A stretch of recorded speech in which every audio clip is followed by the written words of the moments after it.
Et bonjour à tous. Je vous propose un nouveau format de vidéo sur les restaurations que je fais.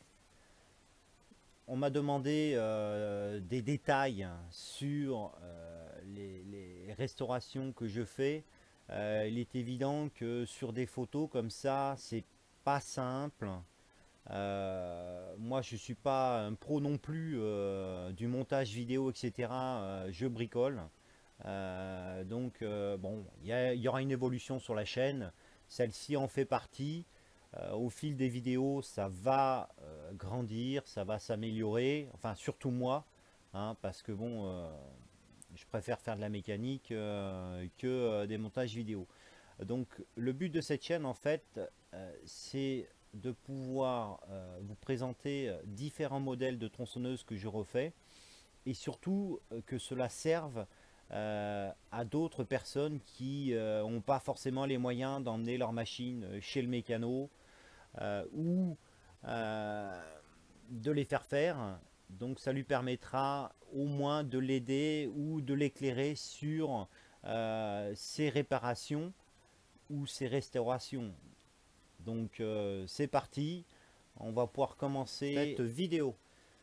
Cette vidéo, elle va traiter un sujet que beaucoup de personnes euh, se posent la question, est-ce que l'adaptable, ça vaut le coup ou pas? Est-ce que ça tient? Est-ce que ça tient pas? Donc moi, je sais d'expérience que en fonction des pièces adaptables que l'on achète, ça tient, mais pas longtemps.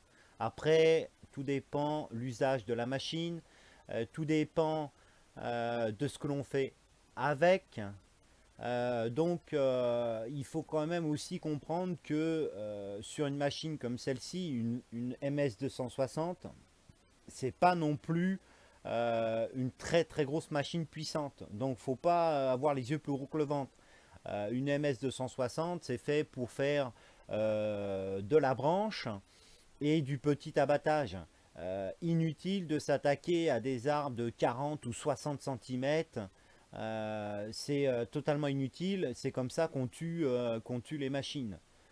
Donc il faut rester raisonnable. C'est une très bonne machine, très polyvalente, puissante, légère.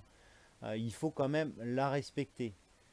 On va commencer par faire le tour de la machine avec une toute petite vidéo pour vous la présenter.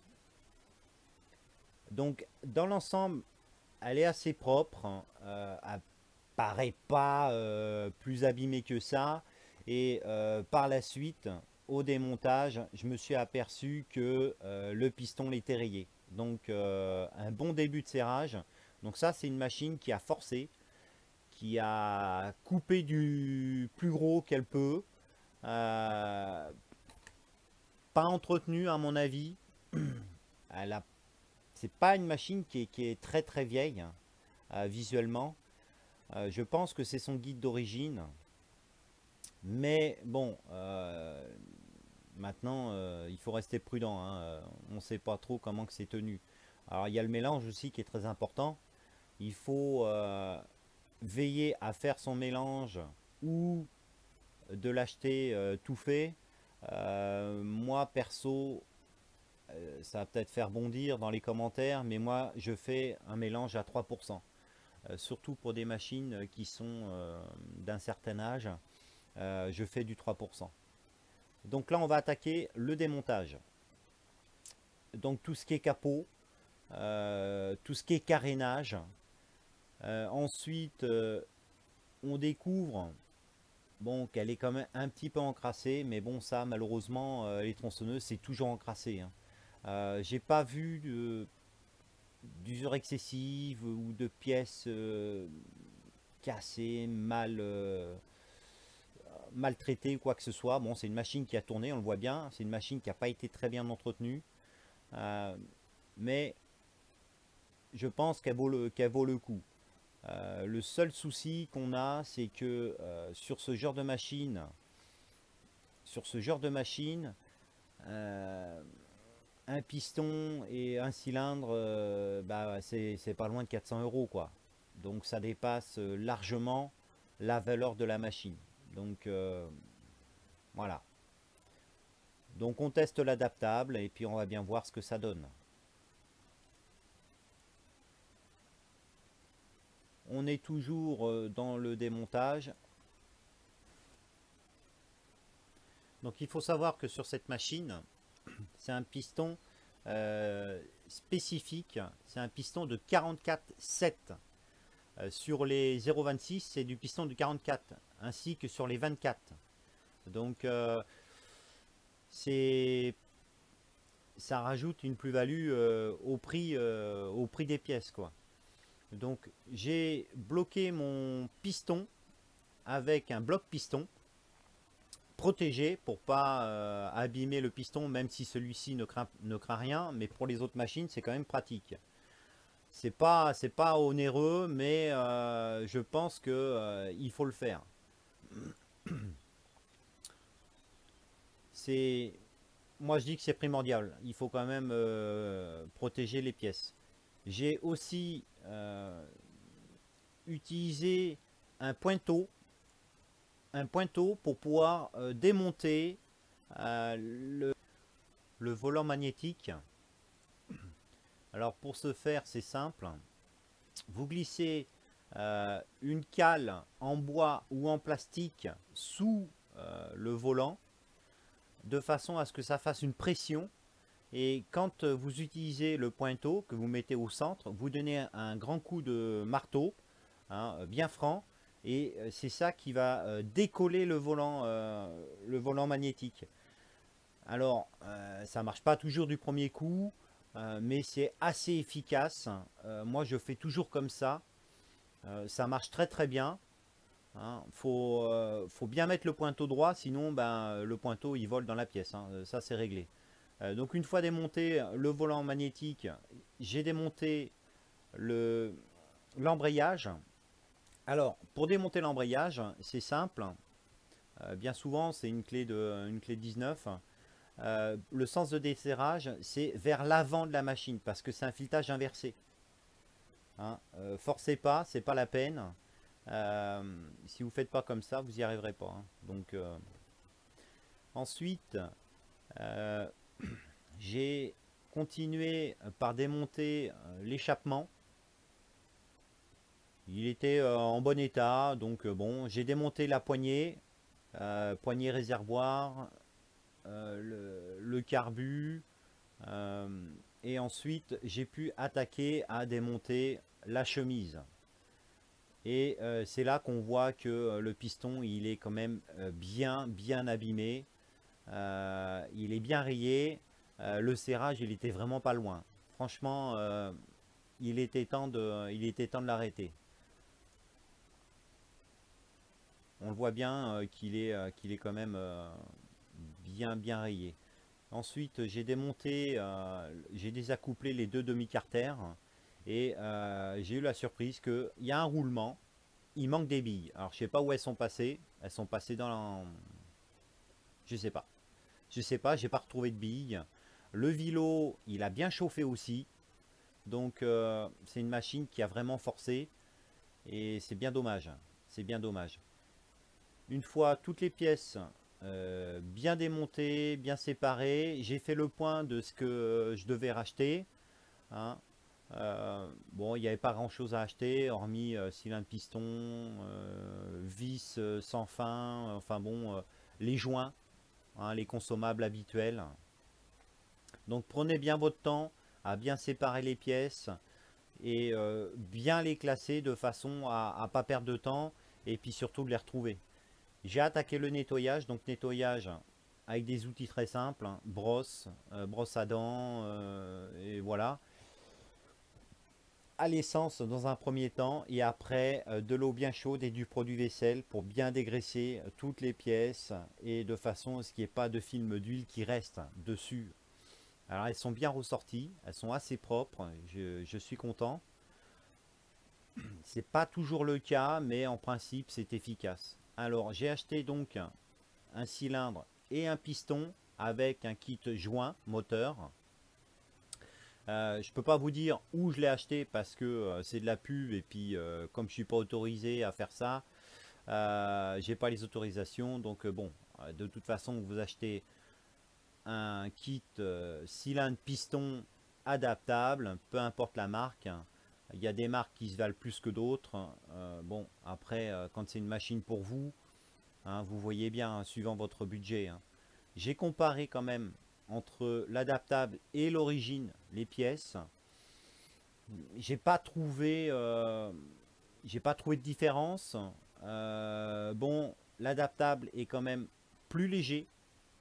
Hein, les pièces sont plus légères, donc effectivement, c'est pas du tout les mêmes matériaux qui sont utilisés, euh, que ce soit pour la chemise ou le piston. Bon, ce qui explique quand même le prix. Hein. Après, style, effectivement, les pièces sont assez chères, mais la qualité est là, quoi. Il y a pas photo. Alors, il y en a certains qui vont me dire que style fait venir aussi des pièces de Chine, etc. Ok, en Chine, ils fabriquent des pièces, beaucoup d'adaptables, des copies, des choses comme ça. Ils font aussi des pièces d'origine, mais ils font uniquement ce qu'on leur demande de faire en utilisant les cahiers des charges, c'est-à-dire les matériaux. Les Chinois, ils sont pas bêtes. Hein. Si on vous dit, vous prenez telle qualité de matériaux, telle qualité de matériaux, ils vont vous faire du top niveau. Hein. Euh, Ils font pas que de la copie. Hein.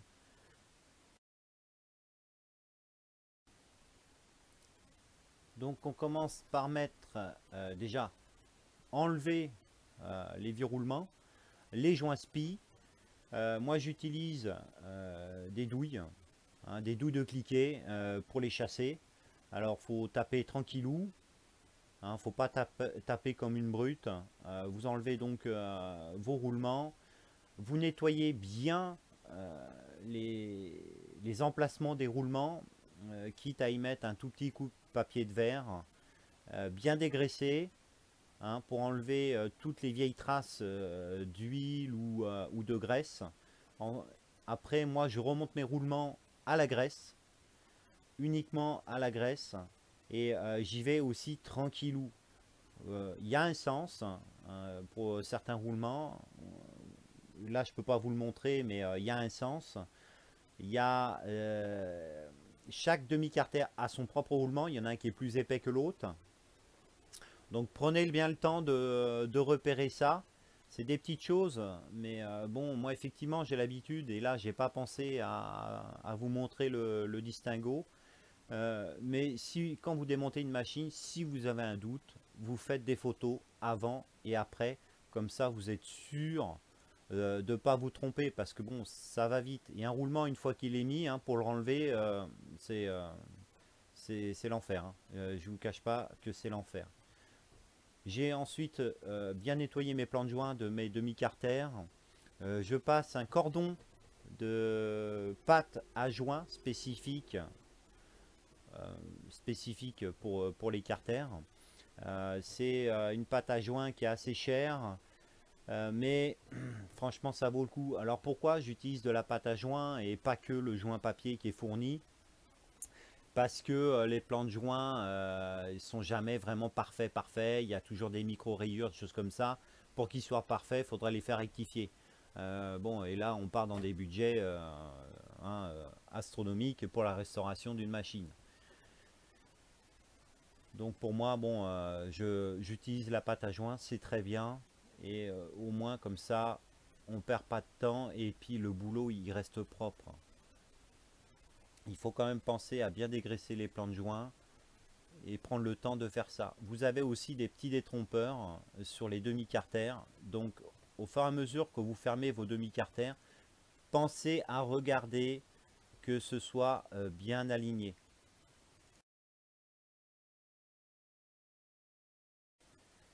Pour être sûr d'être bien droit au remontage des demi-carters, hein, faire attention aux détrompeurs, je l'ai déjà dit, mais c'est quand même important, hein, pas se retrouver un carter à moitié de travers, parce que vous allez tout abîmer. Donc moi, les demi-carters, je les referme avec des clés à douille, et je tapote tout doucement, et ça fait descendre les demi-carters. Quand il reste à peu près 2 mm à peu près, je finis d'emboîter les deux demi-carters avec les vis de carter. Et je les serre en croix comme une roue de voiture. Comme ça, au moins, on est sûr de rien tordre et tout est bien appliqué comme il faut. Euh, Vous allez revoir le surplus de la pâte à joint qui va déborder. Bon, c'est pour ça qu'il faut vraiment en mettre un film. Il ne faut pas en mettre 3 tonnes hein, parce que ça sert à rien et vous utilisez de la pâte à joint pour rien, quoi. Ensuite, j'ai dégraissé la partie où va l'échappement afin de mettre la feuille thermique. Alors la feuille thermique, c'est une feuille en aluminium. Alors celle-là, ça a été une galère hein, pour la mettre parce que très épaisse. Et en plus, malgré que ce soit dégraissé, elle colle pas. Enfin bon, euh, les feuilles thermiques que j'achète chez Steel, elles sont plus fines. C'est pas le même alu. Hein, c'est beaucoup plus souple et il épouse bien tous les bords, tous les recoins et se colle super bien. Alors cette feuille alu, en fait, elle protège le réservoir d'essence qui est dessous de la chaleur excessive. Hein, et accessoirement, ça protège aussi tout le carter du jaunissement hein, de la chaleur de l'échappement, quoi. Une fois que j'ai posé donc cette feuille alu, j'ai bien nettoyé mon support, mon plan de joint euh, de bas moteur hein, pour mettre le joint de chemise. Alors je le mets tout de suite parce qu'une fois qu'on a mis le piston, faut le passer par-dessus le piston. Bon, là c'est une feuille en papier, donc bon, il y a une chance de le déchirer, de le déformer. Bon, chez Steel, en principe, c'est des joints c'est des joints métalliques, donc il y a une chance d'abîmer le piston. Hein. Donc on remonte le piston. Sur le piston, vous avez une petite flèche dessus. C'est ce qui indique le sens du piston. Donc cette flèche, il faut la mettre côté échappement. Hein, parce que après c'est au niveau des transferts, des lumières de transfert, hein, ça va pas. C'est pas aligné. Ensuite, j'ai mis donc les segments. On peut poser les segments tranquillement. J'ai mis d'abord le segment du bas et après le segment du haut. Alors sur ce piston, il y a ce qu'on appelle un petit détrompeur. C'est un petit pion hein, qui est dans la rainure des segments. Et donc sur les segments, en bout de segment, vous avez un arrondi hein, qui permet de bien épouser le petit pion, le détrompeur en fait qu'il y a pour les segments.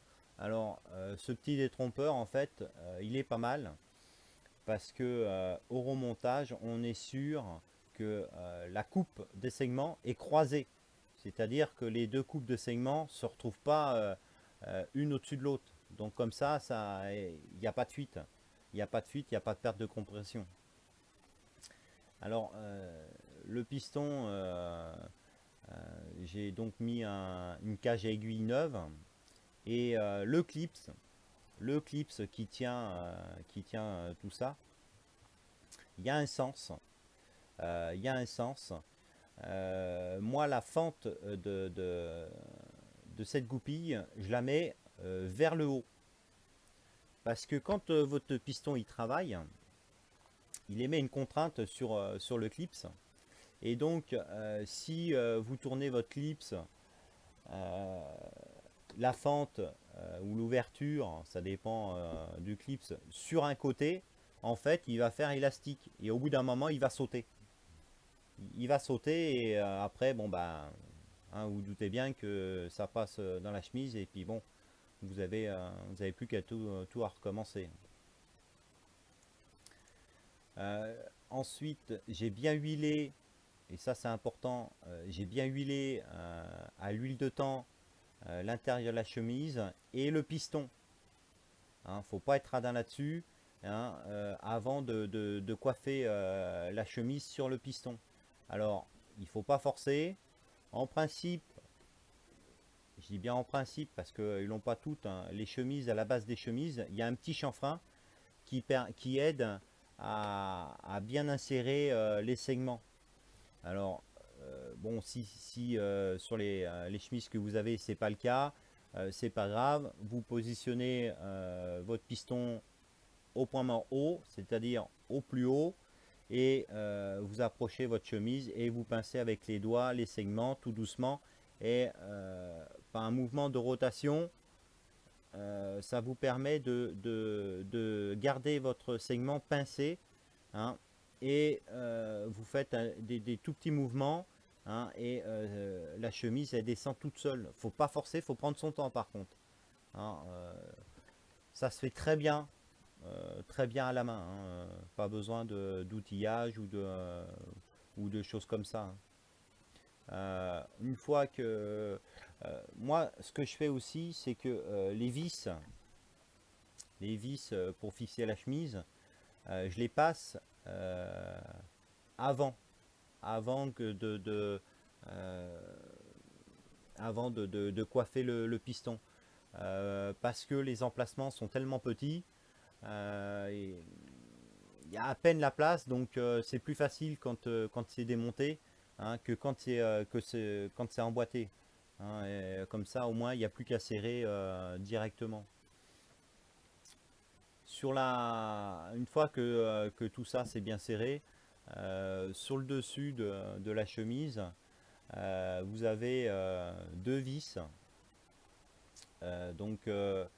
Il y en a une où on met un petit cil en bloc, et l'autre c'est la vis qui va permettre de fixer le carter supérieur, enfin le carter, la partie plastique supérieure. Donc on remonte le décompresseur et je remonte la bougie à la main sans la serrer, hein. C'est pour limiter les poussières, hein, qu'il peut y avoir quand on monte les autres pièces. Après, j'ai monté donc la durite de décompression et la durite d'admission. Comme ça, c'est fait, et ça reste dans la logique de la chose. Après, j'ai mis le volant magnétique, hein, je l'ai remonté. Donc, bien faire attention à la clavette, hein, qu'on remet sur le vilebrequin, et bien positionner le volant magnétique sans forcer. Normalement, il doit s'emboîter tout seul, hein. Vous resserrez l'écrou à la main, et ensuite on peut passer à la pose de la bobine. Alors, la bobine, hein, on va la régler en même temps, et comme ça ce sera fait. Alors, je mets les vis sans les bloquer. J'utilise un carton. C'est une carte de visite en fait. Il faut que ça fasse 25 centièmes. Et je mets mon carton devant la bobine. Je tourne mon volant magnétique jusqu'à ce que ça s'aimante. Et comme les vis de la bobine ne sont pas serrées, elle va directement s'aimanter, et elle se met toute seule à la mesure, c'est-à-dire à l'épaisseur du carton. Une fois que c'est fait, il n'y a plus qu'à resserrer les vis et retirer le carton, et les réglages il est fait. Ce qu'il faut faire aussi, c'est bien placer les fils, hein. Il y a des petits logements, il y a des petites gorges, etc. Bien les placer comme il faut, parce que sinon, quand vous allez resserrer, il y a une chance sur deux de pincer les fils. Ça, c'est pas top. Donc après, on remet le petit cil en bloc et le pince-câble de la bougie, hein. Alors pas se tromper de sens, hein, parce que bon, dans l'autre sens, vous ne pourrez jamais le fixer sur la chemise. Les câbles électriques, on les passe euh,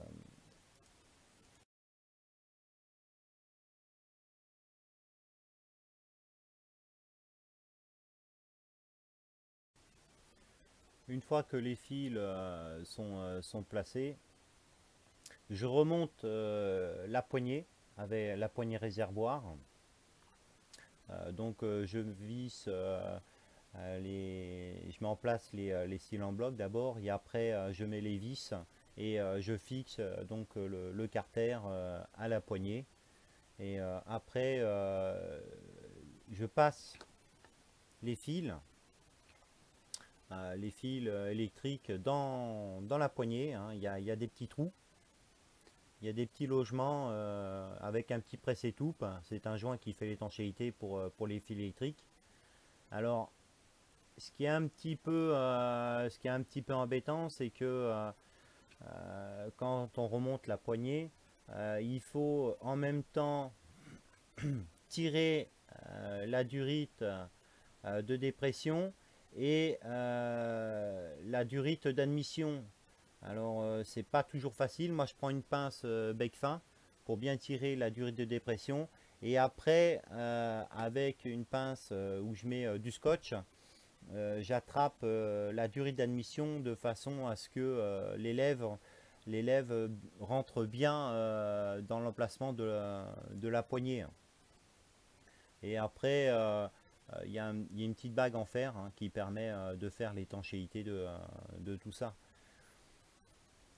Donc c'est pareil, là il faut un peu de patience parce que bon, sur certaines machines, c'est vraiment l'enfer, hein. Faut prendre son temps, hein. Faut vraiment pas se presser, hein, parce que vous avez une chance sur deux, soit de déchirer la durite d'admission ou carrément de déboîter la durite d'admission, ce qui fait que bah, faut tout redémonter pour la remboîter sur le carter. Enfin bon, il faut être patient, hein, et puis être assez munition et puis bon, essayer de prévoir les outils adaptés, quoi.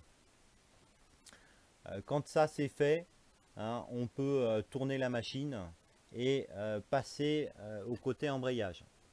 Alors, moi je commence euh, par remettre le mécanisme du frein de chaîne. Comme ça, je peux remonter en même temps la poignée garde-main. Alors, je mets en place les petits crochets, hein, les petits crochets, et il y a une languette qui part dans la poignée garde-main, et cette poignée garde-main va sur un petit plot. Donc en fonction des modèles, il y a des barrettes qui se rajoutent dessus, etc. Bon là, sur ce modèle-là, il n'y a pas cette fameuse barrette, hein, parce que c'est pareil, cette barrette-là, si on n'a pas trop l'habitude, on y passe un moment pour la mettre. Alors, il y a une petite astuce. Euh, En même temps qu'on positionne les petits crochets, moi je passe la sangle du frein dans le gros crochet. Parce que c'est plus facile quand le crochet il est en démonté que quand il est monté.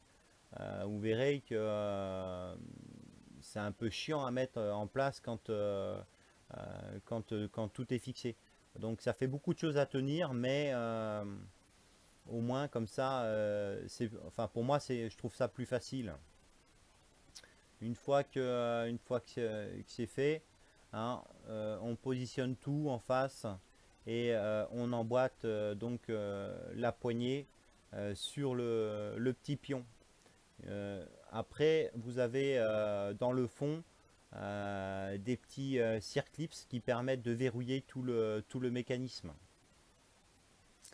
Euh, Après, vous n'avez plus qu'à mettre en place la sangle du frein dans le petit logement, hein. Alors, il y a des modèles où il y a des vis qui permettent de le serrer pour pas qu'il s'enlève, mais là, bon, sur celui-là, c'est comme ça, hein. Donc, vous prenez votre temps, vous le mettez bien dans le logement. Il y a des petits, comme des petits rebords qui permettent de le maintenir dans le carter, hein. Donc, bon, il y a rien de compliqué, c'est juste un jeu de patience. Et là, le petit moment délicat, c'est remettre le ressort. Alors, ce ressort de rappel, si on n'a pas un petit outil pour mettre en place, il n'est pas facile, hein. J'avoue qu'il n'est pas facile. Donc ce qu'il faut, c'est que vous devez tirer sur votre poignée garde-main pour qu'il y ait un maximum de courses. Hein, vous verrez de toute façon, hein, si la poignée elle est en position frein de chaîne, le ressort il sera beaucoup plus loin. Hein. Donc vous prenez votre temps, vous déverrouillez bien tout ça. Et moi je me suis fabriqué un crochet avec une tige métallique, hein, qui est assez longue, qui fait à peu près ouais, 20-25 cm. Et donc je l'ai mis sur un manche, ce qui me permet de choper le ressort et de le tirer et de le positionner sur son pion. Hein. Et après, une fois que ça c'est fait, vous pouvez vérifier, enfin vous devez vérifier si votre frein de chaîne il fonctionne. Donc vous l'actionnez vers l'avant, vers l'arrière, hein, vous regardez que la course se fait bien. Et en principe, bon, il n'y a pas de raison, hein, ça se fait bien, hein, ça se positionne bien. Avant de remettre le petit capot en plastique, moi sur le mécanisme, j'y passe un peu de graisse liquide. C'est une graisse de chêne, hein, qui est en bombe. Et au début, elle est liquide et après, elle se fige. Donc, faut pas en mettre 3 tonnes, ça sert à rien. C'est juste pour limiter la friction, hein, sur les éléments. Une fois qu'on a fait ça, on peut passer au remontage de l'embrayage. Alors, sur ce modèle-là, comme sur la 44, vous avez une petite douille qui se met sur le vilebrequin. Hein. En fait, c'est une petite réhausse qui permet quand on resserre l'embrayage, de pas venir embuter sur la vis sans fin. Sinon, la vis sans fin, elle est bloquée par l'embrayage et elle va tourner en même temps enfin en permanence, quoi. Donc, c'est pas le but. C'est pas le but. Euh, alors cette vis sans fin, en fait, c'est quoi? C'est ce qui permet d'entraîner votre pompe à huile, ce qui vous fait votre graissage machine. Alors, moi j'ai eu des gens qui sont venus me voir avec leur machine en disant ouais, je comprends pas, elle tourne très bien, mais elle graisse plus. Et je leur dis, mais est-ce que vous avez vérifié que votre vis sans fin n'est pas cassée? Ah bah non. En fait, cette vis sans fin, c'est une tige et elle vient s'emboîter dans la cloche de l'embrayage. Dans la cloche de l'embrayage, vous avez une toute petite fente et cette fente se met sur la vis sans fin. Et en fait, quand vous accélérez, donc l'embrayage se déploie, il vient contre la cloche et entraîne la cloche d'embrayage. Et quand c'est accouplé, ça fait tourner la vis sans fin. Et donc là, vous délivre de l'huile. Si votre machine est au ralenti, votre embrayage, il est en position de départ. Et donc, n'entraîne pas la cloche d'embrayage. Et donc, il n'y a pas de graissage qui se fait. Sinon, il y aura un graissage en permanence. Donc, quand vous posez votre machine au ralenti, ça pisserait l'huile en permanence. Donc ça, c'est un petit truc à savoir. Donc, vous mettez la petite douille sur le vilebrequin. Ensuite, vous mettez il y a une petite rondelle qui permet de faire une petite réhausse. Vous mettez donc votre vis sans fin et après vous mettez la grosse rondelle et vous pouvez enfin placer votre embrayage, le serrer. Alors, pas oublier que c'est un filetage inversé. Donc là, pour le serrer, c'est vers l'arrière de la machine. Donc vous le serrez à la main, hein, sans forcer. Ensuite, on démonte la bougie et on y repositionne le bloc piston. Comme ça, on peut serrer le volant magnétique et l'embrayage. Une fois que l'embrayage est serré, vous pouvez mettre la cloche Et donc la cloche, vous la tournez un petit peu sur elle-même et au bout d'un moment, vous allez sentir qu'elle descend un tout petit peu. En fait, elle vient juste prendre sa place sur la vis sans fin, sur la tige de la vis sans fin. Vous mettez votre roulement à aiguille. Ensuite, vous mettez votre pignon de chaîne. Vous mettez votre rondelle et vous mettez le clips. Et ce côté-là, c'est fini. L'embrayage, c'est terminé. Il est remonté. Donc vous remettez le petit cache en plastique qui va pour protéger le mécanisme du frein de chaîne. Hein, donc c'est des petites vis, hein, c'est pas, il n'y a rien de compliqué à mettre en place. Ensuite, là je l'avais pas démonté le tendeur de chaîne, mais c'est pas compliqué hein, à remettre. Vous avez une vis sans fin, une petite comment ça s'appelle, un petit trou denté hein, qui permet de faire le serrage et déplacer la petite languette qui tend votre guide. Donc on remet les bandes de glissement, c'est les petites bandes en plastique, en téflon, qui permet de protéger le carter quand la chaîne déraille ou quand elle n'est pas... hein, quand des fois on force un peu dans le bois et puis que bon ça tord un peu la chaîne. On peut remonter le cache en plastique avec l'arrêtoir de chaîne, une petite pièce en alu, que quand la chaîne déraille, ça permet de stopper la chaîne et de ne pas tout casser.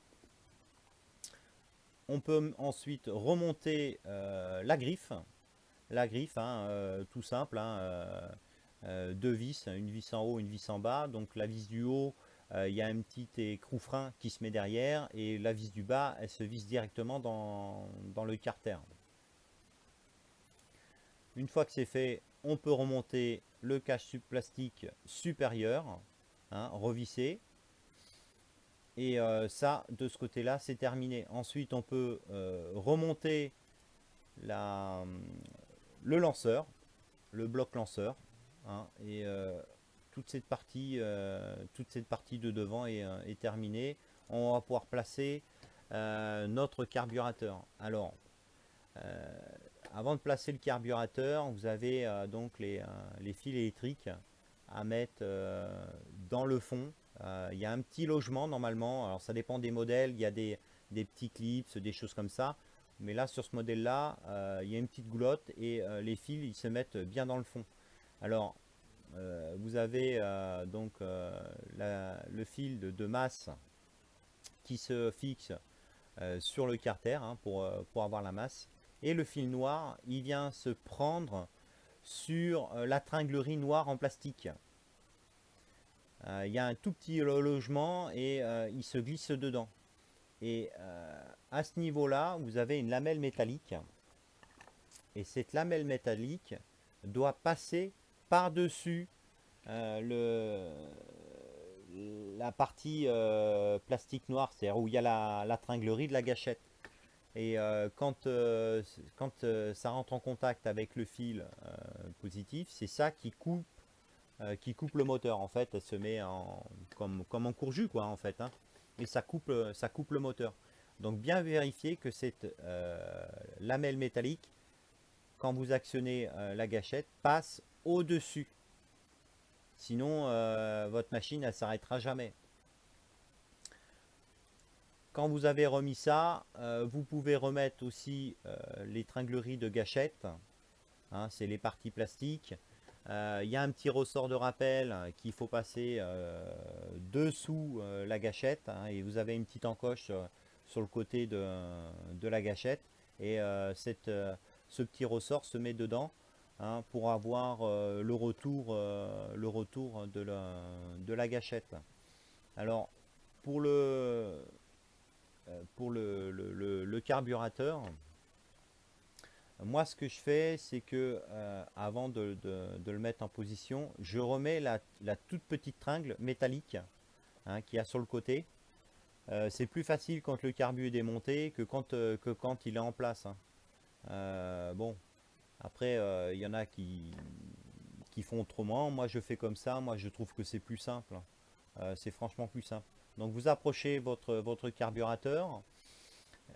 Vous branchez toutes les durites qu'il y a à brancher, hein, la durite de dépression et l'arrivée d'essence. Une fois que c'est fait, hein, vous pouvez le pousser au fond. Vous vérifiez bien que les fils ne gênent pas, hein, qu'ils ne sont pas pincés, écrasés, ou etc. Et quand c'est fait, vous pouvez mettre la première partie du filtre à air. Donc là, on voit bien que sur ce filtre à air, il y a le petit capet qui fait office de starter, le petit capet blanc. Alors, quand vous le mettez en place, bien faire attention que la targette blanche soit au-dessus de la tringlerie de la gâchette. Parce que si elle est en dessous, il ne fera pas son boulot. Donc, pour être sûr, une fois que vous l'avez emboîté avant de tout serrer, vous actionnez la gâchette de l'accélérateur et vous regardez si vos petits clapets de démarrage fonctionnent bien. Donc bon, c'est des petits trucs, mais bon, si ça marche pas, ça va pas bien monter et puis vous serez obligé de les redémonter, vous allez vous agacer, c'est pas la peine quoi. Il faut prendre son temps, c'est de la patience, mais bon, vaut mieux faire les choses bien dès le début, hein, et puis éviter de casser quoi que ce soit quoi. Quand cette partie-là elle est mise en place, on peut fermer le filtre à air, le visser, mettre la partie noire de la poignée, hein, et il y a une vis pour la fixer, cette partie noire qui est dessous la machine, en bout de poignée, il y a une petite vis. Donc vous la serrez, il n'y a pas de souci, hein, ça se fait très bien. Et une fois que tout ça c'est fait, on peut remettre le capot du filtre. Alors il faut mettre la gâchette en bas pour pouvoir fixer le capot orange, sinon ça passera pas, hein.